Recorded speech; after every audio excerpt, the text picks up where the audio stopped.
महाकारुणिक तथागत गौतम बुद्धांपुढे उपासक उपासिका झाले नतमस्तक।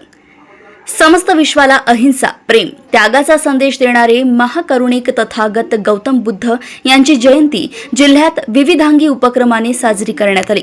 भंडाऱ्यात प्रज्ञाबोधी विहार ते बुद्ध पौर्णिमेला दरवर्षीप्रमाणे धम्म रॅली कपिलनगर येथील नागरिकांतर्फे काढण्यात आली।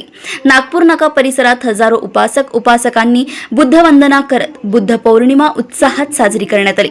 नागपूर नाका संविधान चौक या मुख्य स्थानी भगवान बुद्ध यांच्या प्रतिमेला पुष्पहार, गुलाब फुलांच्या पाकळ्या व मेणबत्तीने संपूर्ण परिसर सजावट करण्यात आला होता।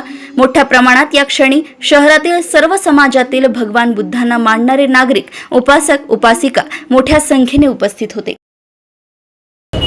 सर्वप्रथम इथल्या भंडारावासियांना आणि इथे उपस्थित सर्व बंधू आणि भगिनींना सर्वप्रथम मी बुद्ध जयंतीनिमित्त आणि बुद्ध पौर्णिमेनिमित्त सर्वांना खूप खूप हार्दिक शुभेच्छा देते।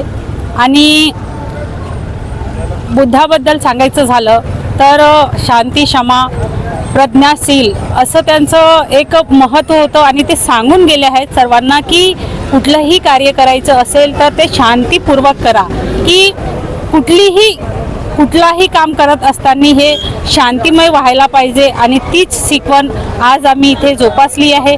म्हणून आज गौतम बुद्धांच्या पौर्णिमेनिमित्त आज आम्ही इथे कॅन्डल लावून त्यांना एक विनम्र अभिवादन केलं आहे। माझं नाव अंजू हरिदास रामटेके, कपिलनगर तकिया वार्ड भंडारा।